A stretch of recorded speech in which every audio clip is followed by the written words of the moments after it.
గుల్లలో నువ్వు ఎందుకంటే పూజలు పెట్టావు అమ్మా ఈ గుల్లలో పూజలు ఎందుకు పెట్టావు తల్లి నాయనా నాయనా నాయనా దంగమయ్యా అమ్మ ఏనాడు ఈ గుడిలోన ఏం పోగొట్టుకొని ఏమేం కులాడతాంలో ఇలా ఎందుకు కొరకు ఏనాడు ఈ గుళ్ళె పూజలు చేసినామంటే నాన్న మాది కరీ దగ్గర దేవపురి పట్నం ఏలేటి నా భర్త పేరు ఏనాడు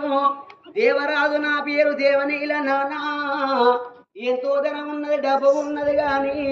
కోరుకున్న కొడుకులు ఏడుబడినట్టు ఆడవిల్ల లేదా అని